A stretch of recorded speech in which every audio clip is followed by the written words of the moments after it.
Eh bien, bonsoir, Parachat Tetzavé.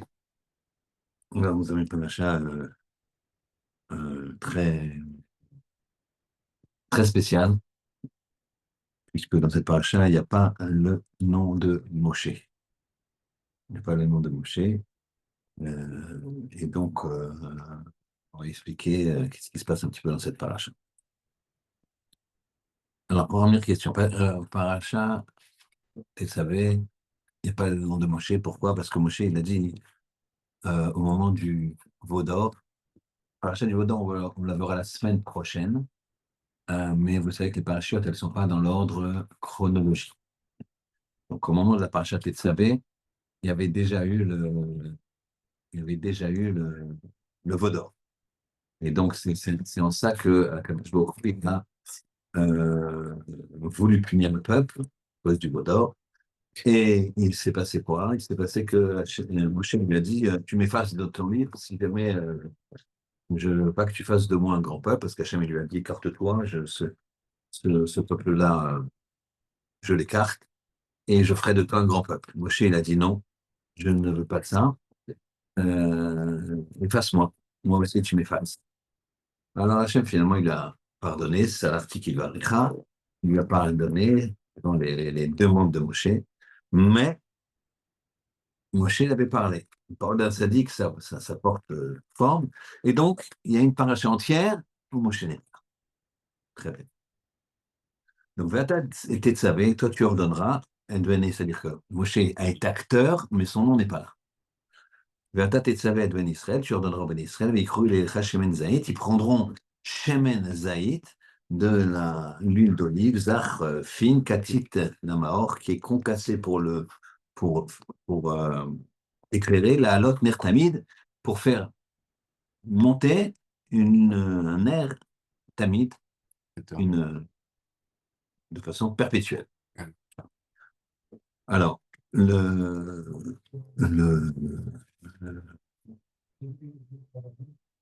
la question se pose, c'est que en même temps, Hachem, il parle beaucoup à Moshe, mais en même temps, le nom de Moshe n'est pas là. Alors, qu'est-ce que ça veut nous dire? On aurait pu penser que on aurait eu une paracha où Moshe, il est complètement euh, out. C'est-à-dire qu'il n'est pas du tout actif. Or, on voit que quoi? On voit qu'il est actif, très actif. Vatat et Savé, Vatat et Daber, et parle. Il y a un contact permanent avec Moshe et Hachem. Mais le, le nom de Moshe n'est pas là. Il y a une espèce de parallèle. Donc, on va essayer de regarder cette espèce de parallèle et enfin, on va dire de contradiction. Ensuite, on va poser une question. On va faire les vêtements du Kohen Gadol, et on va voir que chaque vêtement, il va expier. Il va expier une des fautes. Chaque vêtement du Kohen Gadol va expier des fautes. On va se demander, on ne va pas rentrer dans le détail de cela, peut-être on rentrera la semaine prochaine ou une autre fois, dans le détail de chaque vêtement, comment il expie. Ici, on va parler dans la globalité. Quel rapport un vêtement et l'expiation? Quel rapport le vêtement? C'est quoi le vêtement? C'est quoi le levush? C'est quoi l'habit? Troisième question.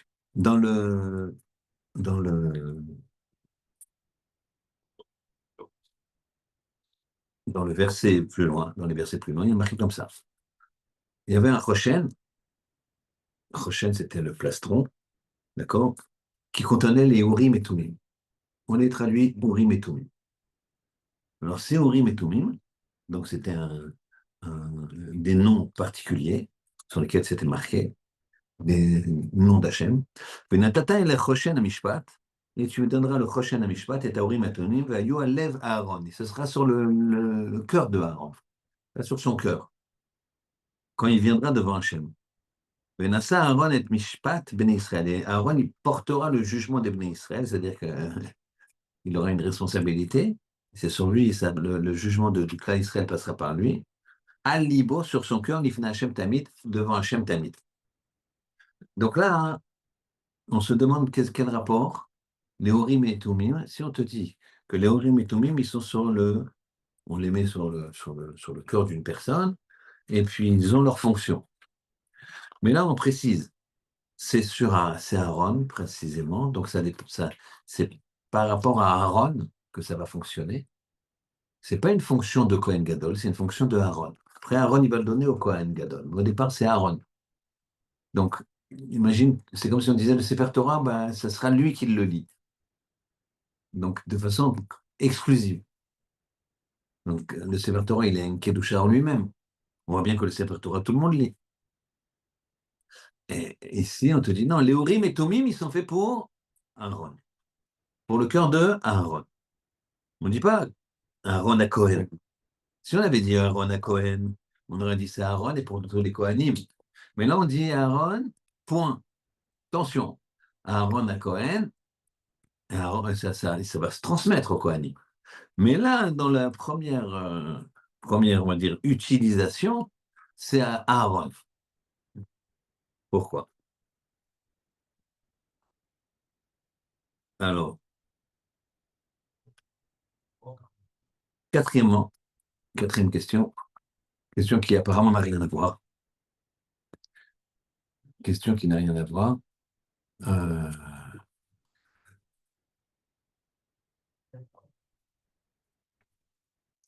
Quatrième question qui apparemment n'a rien à voir, qui est le respect des parents. Respect des parents. Vous comprendrez après pourquoi je le dis, c'est pas dans le parachat de la semaine, respect des parents, c'est dans le Yitro, Kaved et Avicha ve'et Imecha. Respect des parents, c'est la chose suivante. On nous demande, vous savez que le respect des parents, comme toute chose dans la vie d'un homme, c'est codifié par la halakha.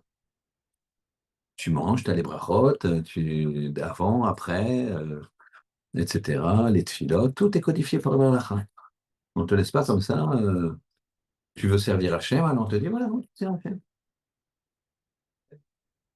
Respect des parents, c'est pareil. Respect des parents, c'est codifié. Alors, respect des parents, c'est la chose suivante. Donc, dans le siman, c'est-à-dire le chapitre, on va dire, dans lequel on parle des respects des parents, il y a deux chapitres. Le chapitre Resh Mem, vous savez, les chapitres, c'est des lettres. Chaque lettre vaut une valeur, hein, une valeur. Donc après, on dit, c'est qu'au lieu de te dire chapitre, par exemple ici, chapitre 240, on va te dire chapitre Resh Mem, Siman Resh Mem. Donc le Resh vaut 200 et Mem vaut 40. Donc Siman Resh Mem, c'est le respect des parents. Très bien. Siman Resh Mem, respect des parents. Siman Resh Mem Aleph, c'est la suite du respect des parents. Donc on a Resh Mem et Resh Mem Aleph. Donc 240 et 241. Pourquoi ça s'appelle? Pourquoi ils nous disent nos maîtres? Pourquoi c'est Resh Mem? Parce que Ram, ça veut dire haut. Ram Vinissa. C'est très très important. Tout est important dans la Torah. Même tout halakha est important. Mais respect des parents, c'est haut. C'est haut, c'est difficile aussi. C'est pour ça que c'est la seule mitzvah qu'on a quoi? Arichos Yamim. On te dit qu'afin que se prolongent tes jours. Et d'où on voit ça? D'où on voit ça? Extraordinaire. Il y a ce qu'on appelle différentes façons de calculer les gématriotes, les valeurs numériques d'un mot. Là, Resh, c'est 200, même c'est 40, ça fait 240. Mais il y a une gématria ktana, ça s'appelle. Tu additionnes les chiffres et il y a un autre type de gématria où tu prends la valeur, mais tu enlèves les dizaines. C'est-à-dire le 240 devient 24. Et par contre, en gématria ktana, Rama, qui est 241, donc ça fait 241, ça c'est avec un 2, un 4 et un 1, 241, je pense que ça, vous imaginez bien, d'accord? Et quand tu fais l'addition de ces chiffres-là, c'est 2 plus 4 plus 1, ça fait 7. Donc, ça vous dit rien, 7 et 24. 7 jours sur 7, 24 heures sur 24 heures. Donc, pourquoi c'est Siman Resh Mem et Resh Mem Aleph? C'est parce que c'est pour nous dire que si nous, on respecte bien les parents, alors notre temps, 7 jours sur 7, 24 heures sur 24, il va se prolonger. Donc, c'est marqué. Maintenant, on va essayer de comprendre quel rapport? Quel rapport avec le fait de respecter les parents? Quel rapport? On va essayer de comprendre cela. D'accord? Je reprends les questions. Première question, Moshe, il n'est pas dans la paracha. Son nom ne figure pas dans le paracha. Pourtant, Hachem lui parle à fond. Tetzavé, il commence direct à lui parler. Ata Tetzavé. D'accord? Et tu ordonnes, et toi tu fais ceci, et toi tu fais cela. Ça n'arrête pas. D'accord? Et donc, le, euh, Hachem discute avec Moshe, donne des ordres à Moshe, et pourtant, son nom n'est pas là. Donc, ça veut dire qu'il est où? Il est caché, il est comment? Comment ça se passe? Deuxièmement, les vêtements. Comment les vêtements peuvent-ils expier? Quel rapport les vêtements? Qu'est-ce que... Troisièmement, pourquoi les Urim et Tumim, ce plastron-là, ils sont spécifiquement sur le cœur de Aaron et pas autre chose? Et qu'on ne précise pas Aaron à Cohen, c'est pas parce qu'il est Cohen, c'est parce qu'il est Aaron. Et quatrièmement, quel rapport le respect des parents avec le, la longévité? Il n'y a pas de raison au mitzvot, mais nous, on va essayer de regarder quand même des petites choses qui nous donnent des éléments de réponse.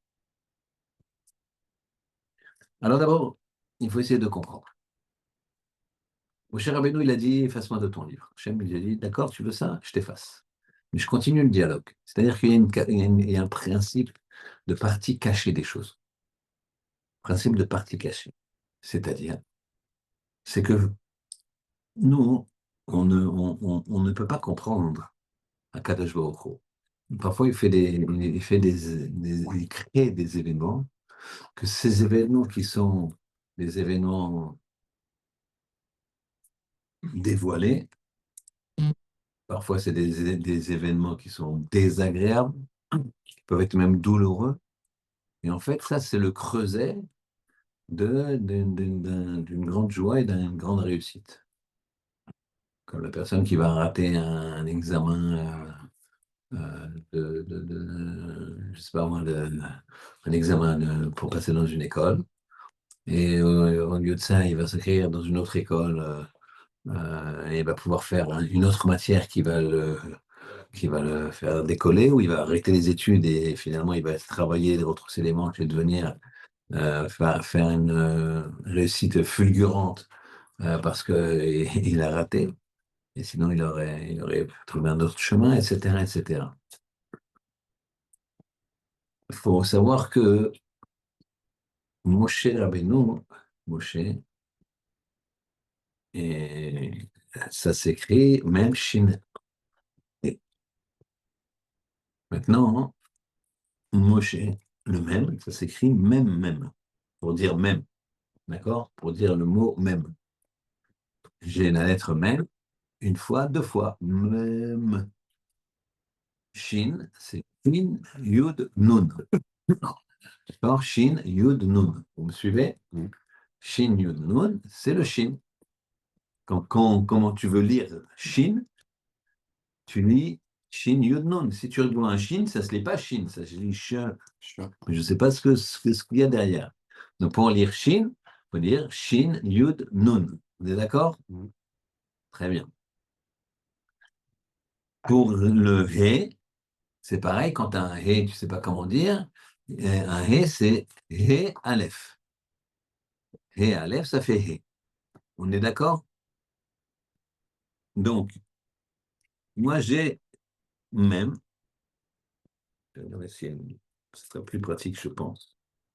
Vous regardez, voilà.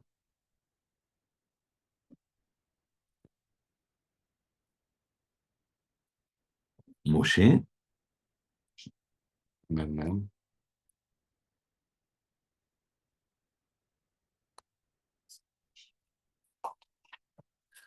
voilà, donc, comme ça se passe.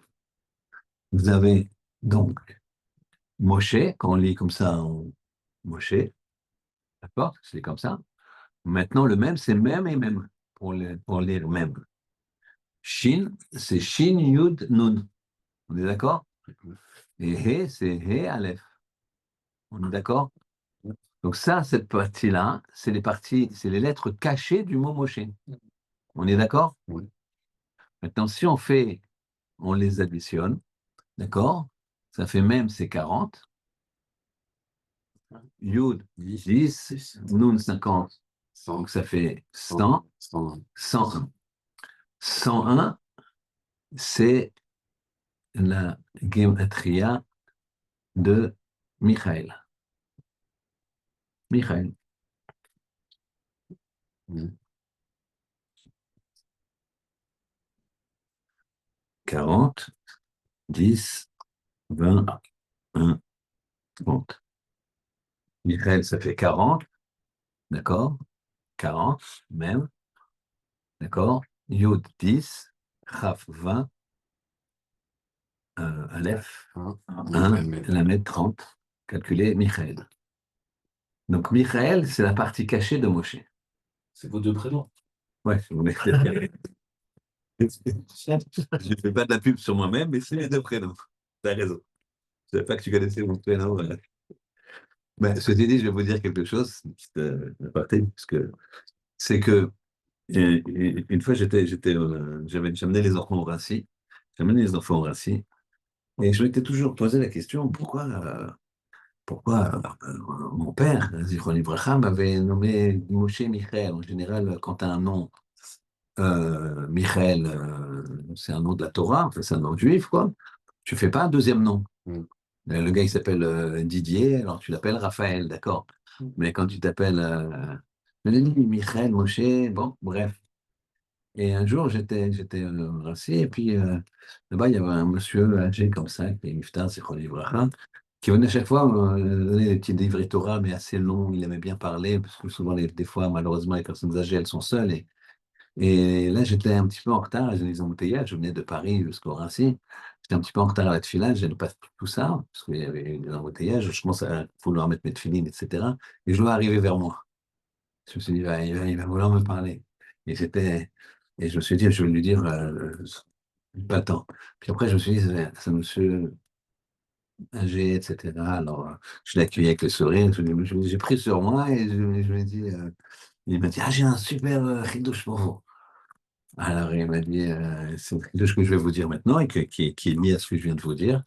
Il m'a dit comme ça, il m'a dit, il y a marqué dans la paracha, c'était pas celle-là, c'est dans Ben Devarim, que quand, à la fin, à la mort de Moshe, Yoshua, il est descendu. Il y a un Midrash qui dit que le clan Israël, ils ont voulu lapider Yoshua. Ils n'étaient pas du tout d'accord qu'ils prennent la suite. Ils se demandaient s'il n'avait pas fait quelque chose à Moshe. Enfin, c'était sa grande aide. Non pas lapidé, mais il y avait quelque chose. Alors Hachem, il leur a dit, mais bon, vous voulez pas Yoshua, mais sachez que Yoshua, il y aura un ange devant lui. Alors, dès qu'il a dit, il y aura un ange devant lui qui va vous aider à la conquête, ils se sont arrêtés. Sur place, Rashi, il dit, c'est l'ange Michael. Alors, le Gaon, il dit, parce qu'en fait, c'est Moshe qui revient sous forme d'ange. C'est la face cachée de Moshe. Et les lettres cachées de Moshe, c'est, donc, comme on a calculé, ça donne la gematria Michael, 100. Et devinez combien il y a de psukim dans la parashat Tetzavé? 101 psukim. Donc, c'est-à-dire que Moshe, il est là, mais il est caché. Et c'est pour ça qu'en fait, tu vois, Ata Tetzavé, donc Moshe, il est là. Donc ici, nous, ce qu'on va essayer de regarder, c'est qu'est-ce que c'est cette espèce de réceptacle, donc quelque chose de caché, qui fait en fait que tout vient dedans. Vous comprenez ce que je veux dire? Tout le, tout le, tout le, tout le, la dynamique d'un juif, c'est de recevoir et de donner. Mais pour recevoir, il faut faire un réceptacle. Enfin, bon, Baba Saleh, il y a une femme qui est venue, qui était un petit peu chutzpan, et qui est venue sans la tête couverte le voir. Bon, elle se tenait sans doute loin, etc. Mais lui, dans sa kidoucha, il a senti qu'elle n'avait pas la tête couverte. Alors, il lui a demandé une bracha pour quelque chose. Il lui a dit, Madame, je ne peux pas vous donner une bracha. Ça ne sert à rien, parce que c'est comme si je versais de l'eau dans un récipient qui est troué. Mm. Il faut vous couvrir la tête. Donc, en fait, quand tu veux recevoir quoi que ce soit, il y a un réceptacle à faire. Et il y a une condition, un conditionnement. Et c'est un petit peu ça qu'on va regarder, c'est un peu ça qu'on a répondu dans la première question. C'est-à-dire que quoi, hein, que même quand Hachem il se cache ou quand il y a des choses cachées, eh bien, il y a toujours une solution derrière. Il y a toujours, on ne comprend pas. Là, tu dis, il n'y a plus Moshe, il y a Tati de Savé, mais tu vois bien qu'il lui parle. Ouais, mais il n'est pas là. Ouais, mais il y a 101 psukim. Et les 101, c'est les Moshe, c'est Michael. La Gemara Chagiga d'Afia Moudbet, elle nous dit la chose suivante. Elle nous dit que Kadosh Baruch Hu, Esther Panim, il a, comme Esther, comme par hasard, on va voir la Megillah d'Esther, toujours enfin, vers Tetzavé. De la même façon qu'il n'y a pas le nom de Moshe dans la paracha Tetzavé, il n'y a pas le nom d'Hachem dans la Megillah d'Esther. Pareil, c'est caché. Tu veux le lire comme un roman de roi et de reine, vas-y, fais-le. Mais évidemment, nous, c'est pas comme ça qu'on le lit. D'accord? On sait que la providence divine, elle est ultra là, mais c'est caché. Donc il y a des fois que c'est caché, c'est très fort. Et donc là, Gemara là-bas dans Chagiga, elle nous dit la chose suivante. Elle nous dit que Kadosh Baruch Hu, même quand il se détourne son visage, sa main reste étendue sur nous. D'accord? Sa main reste étendue sur nous, c'est-à-dire que c'est comme si je te fais la tête, je te dis, tu t'es pas bien comporté, laisse tomber, moi je te regarde pas. Et en même temps, il y a la pluie, et moi je fais comme ça. Je mets ma main sur ta tête pour que tu sois protégé de la pluie ou des- des choses qui peuvent tomber. Je te protège. Mais je suis comme ça. Donc c'est comme ça qu'est Kadosh Baruch Hu. C'est-à-dire qu'un philo Esther Panim, même si la Esther Panim, il a caché son visage, Zroa netouya alinu, son bras, il est netouya alinu, il est étendu sur nous. Et la Gemara là-bas, elle nous raconte une histoire avec Rabbi Yeshua ben Hanania, qui était dans assis à côté de César. Et il y a un apikoros qui est venu et qui a mimé la chose suivante, qui a fait ce geste-là. Il a regardé Rabbi Yeshua ben Hanania, il a fait comme ça. Et Rabbi Yeshua ben Hanania, il a fait comme ça. Alors, c'est juste des mimes. Alors, César, il a dit, qu'est-ce qui t'a mimé? Alors, il lui a dit, il m'a mimé Ama Adré AP, des marais Adré AP, mine. Un peuple dont le Dieu s'est détourné le visage. Voilà ce qu'il m'a miné. Et moi, je lui ai mimé 0 allez, donc son bras, il nous protège quand même. Lui, il a dit, votre Dieu, il s'est détourné de vous, il n'a pas tort. Mais moi, je lui dis, t'en fais pas, il nous protège quand même. Alors, qu'est-ce qu'il a fait? Alors, la Gemara demande, parce que César, il n'a pas demandé, il n'a pas demandé euh, ce que tu as mimé toi. Il lui a demandé ce qu'il a mimé lui. Il a dit, qu'est-ce qui t'a mimé? Il voulait tester Rabbi Yoshua ben Hanania pour savoir s'il savait. Mais lui, Rabbi Hanania, il a induit César à dire, et moi, je lui ai mimé ça. D'un air de dire, tu m'as interrogé, interroge-le. Vous comprenez la finesse? Rabbi Yoshua ben Hanania, il est à côté de César. Il y a un apicoros, un apicoros, c'est quelqu'un qui déteste les Juifs et qui veut qu'ils soient punis. Alors, il se moque d'eux en disant, en mimant, un peuple dont le maître, entre guillemets Dieu, a détourné le visage de lui. Qu'est-ce qu'il fait lui? Il dit, oui, mais malgré ça, sa main nous protège. César, il dit, attends, en fait, le dialogue réel, il est comme ça. Dis-moi, il y a Rabbi Yoshua ben Hanania, tu mimes? Qu'est-ce que tu as mimé? Tu mimes quelque chose devant le roi, quoi. C'est comme si tu commences à parler yiddish, entre nous on parle yiddish, hein, tu vois, et que c'est vis-à-vis des autres, tu dois au moins traduire par comment dirais-je, respect, surtout si c'est le roi à côté de toi. Donc le roi, il dit, qu'est-ce que t'as mimé? D'accord? Qu'est-ce qui t'a mimé? Alors, il m'a mimé ça, que Dieu il nous a abandonnés. Et moi, je lui ai mimé, alors, de dire, tu m'as interrogé, ben interroge-le. Moi, je te dis ce que j'ai mimé, maintenant, on va l'interroger pour savoir ça. Et c'est ce qu'il fait d'ailleurs, César. Quand César, il dit, demandez-lui d'abord, je vais vérifier, qu'est-ce qu'il a mimé? Est-ce qu'il a bien mimé un, un- un peuple dont Dieu s'est détourné le visage? Alors, on lui a dit, qu'est-ce que tu as mimé à ce juif-là qui est à côté de César? Il a dit, j'ai mimé un peuple dont le Dieu s'est détourné le visage. Très bien, il faut un César comme ça. Donc, c'est bon. Et il lui a dit, et toi, t'as mimé quoi? Il t'a mimé quoi? Qu'est-ce qu'il t'a mimé, le rabbin? Il dit, je sais pas.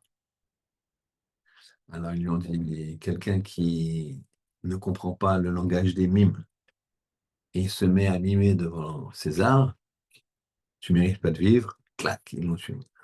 D'accord? On ne se permet pas de jouer comme ça. Ici, quel est c'est que, bien que Akadosh Baruch Hu, c'est vrai, il est sterpanim, il l'a enlevé, mais il est toujours en protection. Il y a toujours quelque chose de caché, il y a toujours quelque chose dans l'obscurité, tu as toujours quelque chose qui va te protéger. Quelque chose il y a toujours, il y a pas jamais que des inconvénients dans la vie. Tu es bloqué, quelque part, d'un autre côté, tu échappes à la tempête, etc., etc. Donc ici, c'est ça le principe de Tetzavé. Tetzavé, Moshe, il n'est pas là, mais en même temps, il est là à fond. C'est-à-dire que c'est le principe de faire un réceptacle, une situation pour pouvoir recevoir mieux et évoluer mieux. C'est comme ça qu'on va voir. C'est ça le vêtement. La deuxième question, c'était le vêtement en quoi? Qu'est-ce que le vêtement il fait? Ben, le vêtement, c'est un conditionnement. Vous comprenez que quand tu vois quelqu'un comme il est habillé, alors ça veut dire qu'est-ce qui l'intéresse?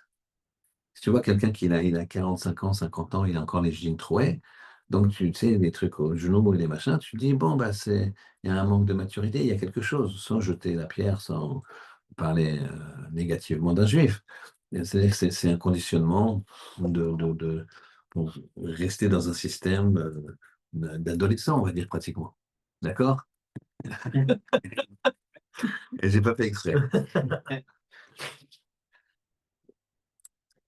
Non, comme on a des jeunes enfants tellement dynamiques, tellement trucs, on a envie de leur ressembler, donc ça, c'est il y a des exceptions pour certains parents. Alors, donc le vêtement, c'est un conditionnement. Vous comprenez? Le vêtement, une barre, quelqu'un il m'a demandé, c'est un sfarad. Quelqu'un m'a demandé, là, cette semaine, sfarad, ils ne laissent pas forcément les péotes. D'accord? C'est pas sfarad. Maintenant, c'est Alpi Kabbalah, on touche rien de là. Donc, vous verrez, Rabbi David Pinto, tous les grands maîtres, leurs cheveux ici se mêlent à la barbe. Vous regarderez ça. D'accord, parce qu'ils ne touchent pas, mais ils ne les mettent pas comme ça derrière, mais ça. Mais donc, c'est en général, on ne parle pas des Mekoubalim. Les Sfarad, ils laissent pas, ils n'ont pas le seminagla. Lui, les Sfarad, il m'a dit, Rav, j'ai envie de laisser les péotes. Qu'est-ce que vous pensez? Et pourquoi tu as envie? Il me dit, j'ai envie de ressembler bien à un juif. Alors, c'est bien. Je me dis, si c'est ça, demande à ta femme. Mais si c'est ça, oui, tu peux. Tu peux. Parce que quand tu montres que tu es juif, tu fais un réceptacle que l'autre sait que tu es juif. Il ne va pas te proposer je ne sais pas quoi. Tu montres quelque chose. Et toi-même, tu ne vas pas faire la queue, je ne sais pas quoi, pour, je ne sais pas moi, d'aller dans un théâtre ou des choses comme ça qui sont. Voilà. Quand tu as une grosse qui passe sur la tête, tu ne peux pas aller danser dans quelque part, quoi. D'accord? À part dans une simcha séparée, les hommes d'un côté, les femmes de l'autre. Vous avez compris ce que je veux dire. Donc le vêtement, c'est un conditionnement, c'est-à-dire c'est un réceptacle. Dans la vie, il faut se faire un réceptacle. Les choses, elles ne viennent pas comme ça. C'est un il a envie de te dire, laisse tomber le réceptacle, tu n'es pas beurre salé, tu n'es pas ça, tu n'es pas ça, tu n'es pas ça. Non, c'est le contraire. C'est le contraire. C'est ça qui fait que quand tu construis bien l'intérieur, d'accord? Et parfois, c'est construire l'intérieur, c'est construire l'extérieur. C'est-à-dire, je me mets une parade, ici, le vêtement. Quand je me mets, je me conditionne. Je me conditionne pour montrer que je représente quelque chose qui, à l'intérieur, c'est une certaine dynamique. Eh bien, j'écarte beaucoup de choses négatives de l'extérieur, de facto. Nos frères Chabad, souvent, dès qu'ils viennent Chabad, ils laissent pousser tout de suite la barbe, costume noir, chemise blanche, tzitzit qui sort. C'est une grande chose parce qu'ils ressemblent à des juifs, tout de suite. Donc, ils ne vont pas faire, aller dans des endroits, ils ne vont pas à la piscine du quartier. D'accord? Donc, c'est ça le principe. Nous, on a vu, on va regarder le passouk lui-même, il y a marqué pour les Urim et Tumim. On avait posé la question. Pourquoi c'est forcément sur le cœur de Aaron? Qu'est-ce qui se passe? Pourquoi ça a été sur le cœur de Aaron? Alors, c'est très fin, écoutez bien. Venatata et la Choshen, et tu donneras le Choshen, donc c'est le plastron, comme ça, à Mishpat, du jugement, et ta Urim va ta Tumim. Donc, Urim et Tumim, c'était donc les pierres précieuses, et il y avait aussi le nom d'Hachem. Vayu lève Aaron, il faut qu'il soit sur le cœur d'Aaron. Aaron. Et c'est pas marqué Aaron à Cohen. Il n'y a pas de la qualification de Cohen. Beovo nifna Hachem, quand il viendra devant Hachem. Benassa Aaron, et Aaron il portera, et à Mishpat, le jugement Béné Israël des Béné Israël. C'est-à-dire c'est lui qui aura toute la lourde charge d'être responsable par rapport au Béné Israël. Al-Libo sur son cœur, l'ifne Hachem Tamid, devant Hachem, toujours. Qu'est-ce que c'est ça? Il y a un rap qui s'appelle Rav Pilz, chez Shiva de Tifrach, qui a expliqué la chose suivante. Il a expliqué, quand Moshe Rabbeinu, vous savez, il y a eu, on l'a dit, je pense même la semaine dernière, c'est un grand principe qu'il faut savoir que quand Moshe Rabbeinu, Hachem a parlé à Moshe Rabbeinu sur le buisson ardent, alors Hachem lui a dit, elle va libérer les bénis Israël. Ah, il est content de Moshe, bien sûr, j'y vais, je fonce.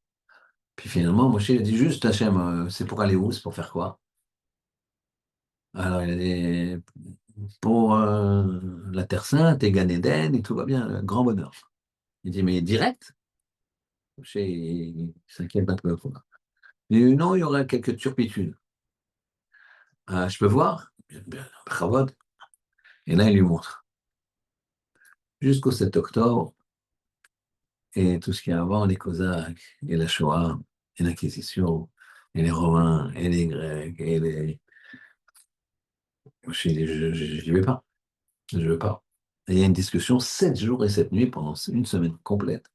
Moshe Rabbeinu, négociation avec Hachem, discussion, oui, non, oui, non, oui, non. Finalement, Moshe il dit non, mais il y a un problème. D'accord, j'ai compris Hachem, il faut que je les libère. Mais il y a un problème. C'est que Aaron, il est resté. Moi, ça fait 60 ans que je suis parti. Il est parti à 20 ans, Moshe de Mitzrayim. Il revient, il en a 80. Donc, bon, il a fait 60 ans. En tout cas, de quiétude par rapport en tout cas au peuple.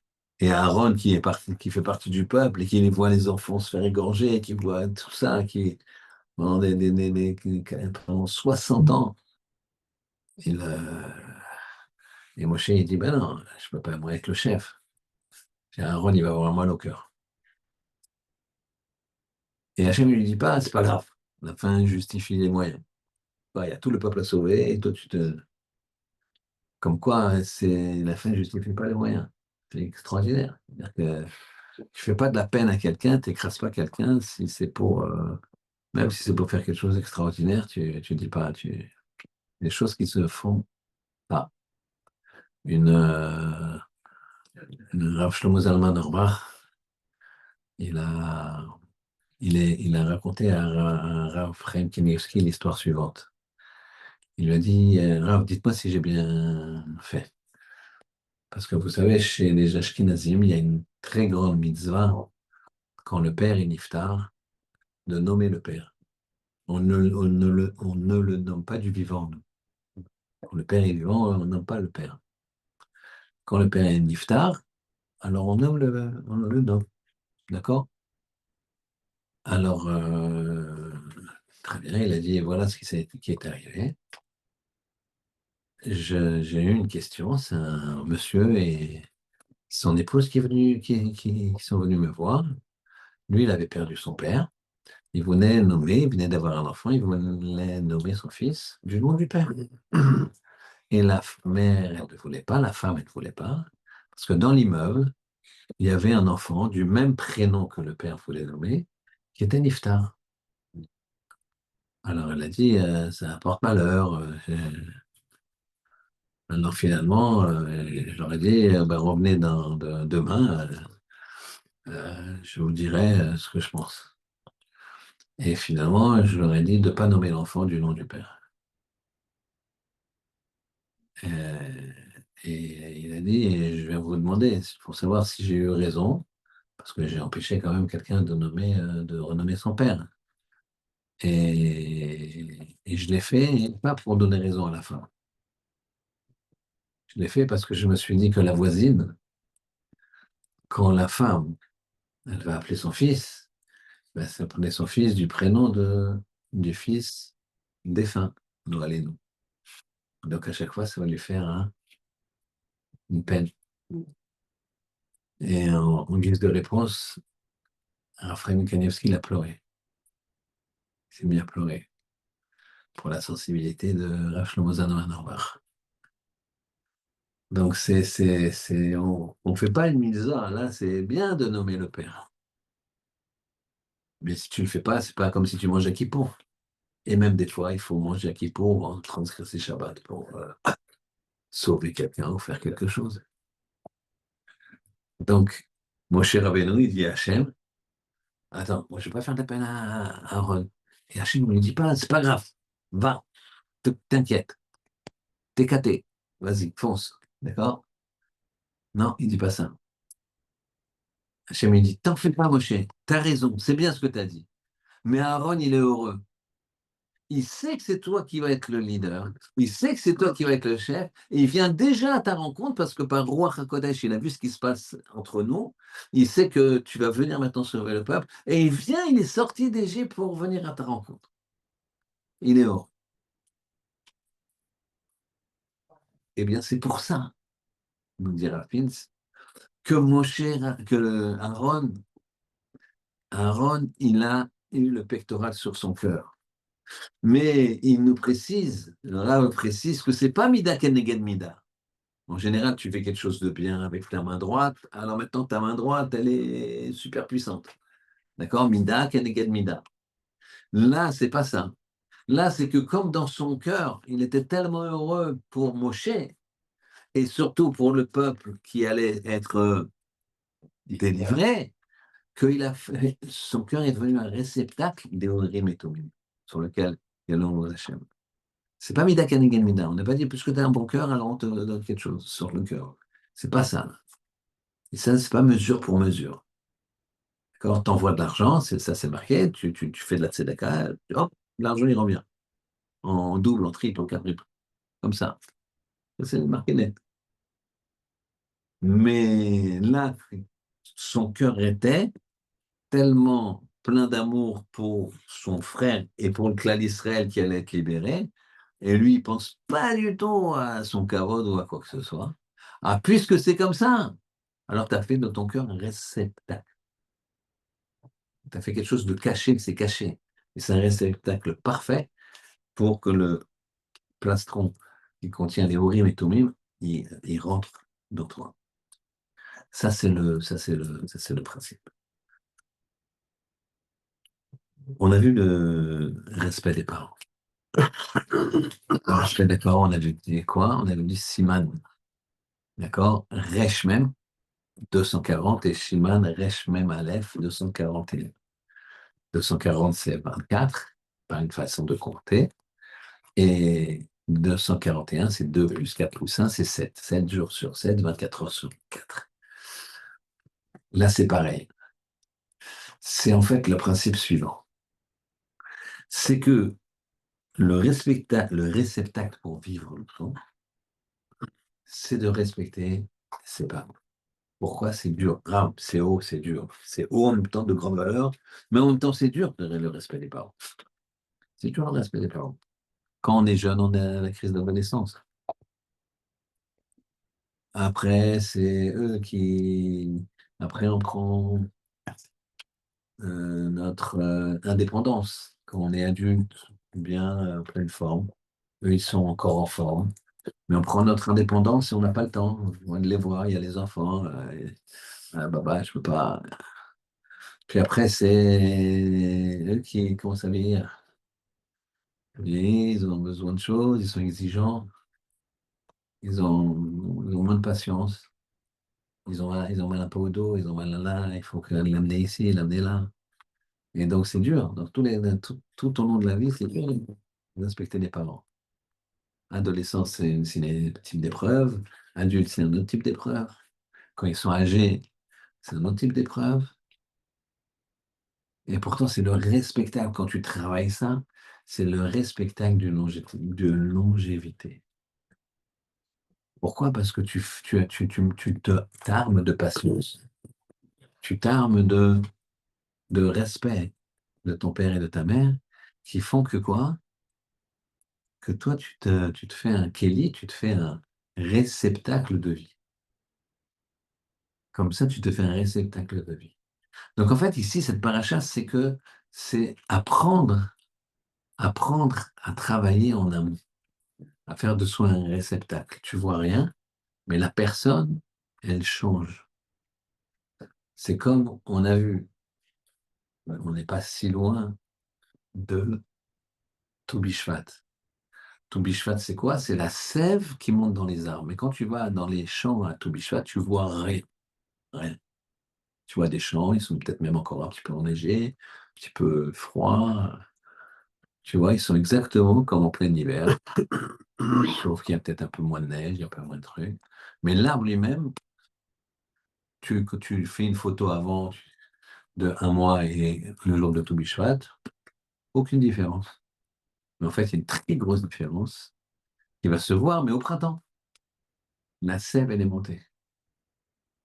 Il y a des choses cachées qui sont là. La sève, elle est montée. Et elle se cache où? Les choses importantes se cachent où? Dans ce que tu as préparé comme réceptacle. Comme je vois, il a enlevé ça. Il est parti. Beth Midrash, on n'a pas voulu de lui. On est parti. Une fois qu'un rescapé d'Ashoah, il a expliqué, il a dit, je ne comprends pas. Il n'y a qu'un rescapé d'Ashoah qui peut dire ça, hein, je pense. C'est un rescapé d'Ashoah qui a perdu, comme, comme malheureusement tous les rescapés, toute sa famille, etc. Il a dit, moi, je ne comprends pas. Très bien. Les gens, avant-guerre, ils ont mis Hachem dehors. Et donc, tu mets Hachem dehors, et puis après, tu te plains qu'il ne t'a pas protégé. Et ça, c'est un Maguide de Dovno qui dit comme ça. Il dit qu'un jour, il y a des enfants. Le père, il est là, il fait la discipline, et à un moment, les enfants, ils disent, papa, on en a marre, et ils le foutent dehors. Ils mettent dehors leur père. Il dit, ah, nous, on veut être tranquille, etc. Bon, le père est triste, ils l'ont mis dehors. Et quelques temps plus tard, il y a des bandits qui viennent. Ah, ils ont pas, c'est des enfants. Donc, ils cassent la porte et ils bastonnent les enfants, ils prennent toute la truc, etc. Le père, il va voir le lendemain et il va voir ses enfants quand même. Alors, il s'approche de la maison, il voit que la porte est cassée, il se précipite et il voit les enfants qui sont en mauvais état. Donc, il les soigne, etc. Et les enfants, ils le critiquent, ils lui disent, mais t'étais où? Pourquoi tu ne nous as pas défendus? Il dit, mais mes enfants, vous m'avez mis dehors. Je suis venu d'ailleurs, même, je suis venu quand même. Peut-être parce que j'ai senti qu'il y avait quelque chose. Vous m'avez mis dehors et maintenant vous me demandez, je ne vous ai pas protégé. Bah, et c'est le risque après la Shoah, il a dit pareil. Les gens, ils mettent Hachem dehors, après ils se plaignent qu'ils n'ont pas protégé. Il y a marqué dans la paracha juste avant, Veshachanti betocham, je résiderai en vous. Mais pour que Hachem y réside en nous, il faut faire un keli, il faut faire un réceptacle. Et ça, ça se voit. Pourquoi Aaron, il a mérité d'avoir le plastron? Parce qu'Aaron était heureux. Heureux. On lui dit, c'est pas toi qui seras le patron. Et t'imagines, c'est le frère aîné. C'est lui qui a galéré 60 ans, qui a pensé les plaies, qui étaient là, à droite, à gauche, tellement il aimait chaque juif. Il y a son frère qui était là, tranquille, berger, chez Nitro, il a fait une femme, des enfants, et il arrive, c'est le patron. Et il est heureux. Quelle joie! Donc il a fait un réceptacle pour recevoir les touristes. Il s'est fait un réceptacle pour les touristes. Quelqu'un qui respecte ses parents, il respecte bien ses parents, il fait un réceptacle pour avoir une longue vie. 24 heures sur 24, 7 jours sur 7. Donc, pratiquement tout le temps, les choses cachées, c'est le réceptacle pour les choses qui vont se dévoiler de façon formidable. Dans les deux sens, nous on parle dans le bon sens. Les choses cachées, des fois, on fait des choses cachées négatives. Tu dis, bah, ça va, il est 2 heures du matin, je peux regarder un petit truc, je ne dérange personne, ça va. Ah, ça fait que quelques jours plus tard, il a fait le pire des choses. Il a fait un réceptacle pour le problème. C'est la même chose. Le, le réceptacle de la joie. Puisque Minchinech Nasada, Marbim Bessimcha, on s'approche de Purim, d'accord? La semaine prochaine, euh, il n'y aura pas Shiur, puisque c'est la fin du jeûne. Non, même si on mange bien ici, je pense que on est en famille quand même à Purim. Par contre, il y aura, ça veut dire une nuit d'études, d'accord, jeudi soir. Purim, c'est bien d'étudier, étudier, si on peut étudier toute la nuit, après avec la prière honnête. C'est une grande chose. Souvent, les gens, ils étudient pas beaucoup à Purim. Je parle même des gens qui étudient leur habitude, leur profession, j'oserais dire, c'est pas une profession, c'est pas rabbin, c'est pas un métier de juif, ni horaire, c'est pas un métier, ça. D'accord? Mais en tout cas, les avrechim, les gens qui étudient tout le temps, ils étudient moins, c'est normal, hein. On mange, on boit, etc. Donc c'est bien d'essayer d'étudier. Mais on s'approche donc de. C'est Purim, c'est Hadar, Marbim Bessimcha. Comment on fait pour être Marbim Bessimcha? Ben, je vais vous dire comment on fait pour être Marbim Bessimcha. C'est pas moi qui vais vous le dire, c'est nos grands maîtres. Le Rav Chaim, un de ses talmidim proches, il a témoigné que tous les matins, Rav Chaim, il disait à sa femme, tous les matins, il avait le même au petit déjeuner, il avait le même dialogue, il avait les mêmes phrases avec sa femme, enfin, en disant la chose suivante. Ma très chère femme, n'est-ce pas qu'on a un gentil fils? N'est-ce pas que nos filles, elles sont en bonne santé? N'est-ce pas qu'Hachem, il m'a aidé à écrire le Mishnah Berurah? N'est-ce pas que ceci, n'est-ce pas que cela? Sa femme me disait, oui, bien sûr. Tu vois qu'on faut être heureux. C'est la karatatov. La karatatov, tu remercies pour ce que tu as. Les gens, ils râlent pour ce qu'ils n'ont pas. Alors tu fais un spectacle de quoi? D'être aigri. Tu regardes ce que tu n'as pas. Alors, tout le monde, ça n'existe pas. Demande à quelqu'un, tu as tout ce que tu veux? Non. Le gars qui te dit oui, c'est peut-être quelqu'un qui est très bien construit. Mais tu en trouveras rarement. Non, jamais. Jamais. Alors là, on est dans le 16e, j'enseigne de 7 à 77 et de 7 euros à 77 millions d'euros ou 700 millions d'euros, c'est pas grave. J'enseigne à tout le monde, ça ne me dérange pas. D'accord? Les riches ne me dérangent pas, ça ne m'embête pas. D'accord? Mais je peux t'assurer que c'est pas vrai. Il y a marqué dans la Gemara que celui qui a 100, il veut 200. Donc celui qui a 1000, il veut 2000. Donc celui qui a 1000, il est plus pauvre que celui qui a 100, puisque celui qui a 100, il lui manque 100. Donc celui qui a 1000, il lui manque 1000. Et ça, je peux t'assurer que c'est vrai. Je peux t'assurer que ça te paraît bizarre. Donc, tout le monde se dit, vas-y, donne-moi les 1000 et puis tu verras si. Ben non, parce que tu as quelqu'un qui a dit, bon, maintenant, avec ces 1000, tu les places là et tout ça, regarde, tu ne peux pas faire ça. Ça vaut 1200. Donc, bien, on va dire, ah oui, et après, quand tu auras 2000, oui, mais t'imagines, si tu avais 4000, tu as déjà fait la moitié du chemin, vas-y. Si la Torah, elle dit, celui qui a 100, il veut 200, celui qui a 200, il veut 400, c'est que c'est comme ça, et moi, je le vois dans la vie commune. D'accord? Donc, en fait, Marbin Bessimcha, c'est quoi? C'est comment tu es Marbin Bessimcha? Akaratatov. Merci pour ce que j'ai. Merci, j'ai le senti. Merci, j'ai les yeux qui voient, j'ai les oreilles qui entendent, j'ai le cœur qui bat, j'ai les poumons qui respirent. J'ai ça, et j'ai ça, et j'ai ça. Et donc, ça te fait une Marbin Bessimcha. Et qu'est-ce que tu fais de cet Akaratatov? C'est quoi? Un réceptacle de la Simcha. Il suffit de. Il suffit. Tu as un Akaratatov. Et quand tu vois l'autre, tu as de l'amour. T'as pas puisque tu es joyeux. Tu es content? Ouais, toi aussi, tu es content. Ah ben, je suis content que tu sois content, puisqu'on est tous contents. Tu comprends?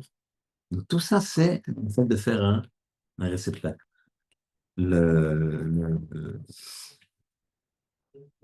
le point commun donc, de tous ces éléments qui peuvent paraître ne pas avoir de rapport, comme le kiboud avaim et le plastron, les urim et tumim, c'est que dans tous les cas, on a fait un réceptacle, on a fait quelque chose de caché. Cette paracha, c'est la preuve que les choses cachées, eh bien, elles contiennent, elles sont le réceptacle pour des choses merveilleuses qui vont rentrer dedans. C'est-à-dire, tu fais les fondations des choses.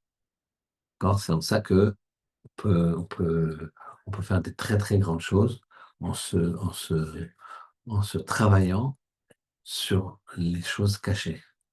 Personne, elles sont, par exemple, c'est le contrôle de soi-même. Tu vois, tu sais pas si cette personne se contre plus ou moins ou pas. C'est un travail qu'il a fait sur lui. C'est caché.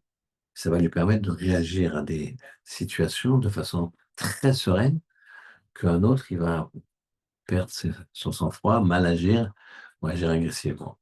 Alors qu'Hachem, il est face qu'à l'instar de cette paracha où il n'y a pas le nom de Moshe, mais il est là, il est caché sous la forme de Michael, il est caché sur on voit le plastron, ça tombe dans le cœur de Aaron, parce que Aaron, il s'inquiète pendant 60 ans de tout le clan d'Israël, ben, c'est lui qui est capable d'avoir la responsabilité, il a préparé son cœur à ce qu'il soit ce cœur-là qui porte les Urim et Tumim, c'est-à-dire la liaison la plus proche dans les vêtements qu'on puisse avoir avec Akadosh Baruch Hu, puisque dans les Urim et Tumim, il y avait le nom d'Hachem, il y avait quand on voulait avoir une opinion, alors on questionnait les Urim et Tumim en fonction des pierres qui s'allumaient, pour savoir si on pouvait faire la chose ou ne pas faire la chose. Hachem, il nous aide à faire de notre cœur un réceptacle avec donc, pour, pour la joie, c'est Akaratatov. Pour les parents, avec les parents, là, on aura la longévité, etc. Le tout, c'est de bien faire ce réceptacle, de bien se conditionner, de bien mettre des habits qui vont faire que, justement, ces habits nous permettent de recevoir, puisque ça conditionne. Tout ça, que ça nous permette, Bezrat Hashem, de nous rapprocher d'Hachem dans la joie, le bonheur et la Torah. Amen. Shabbat shalom.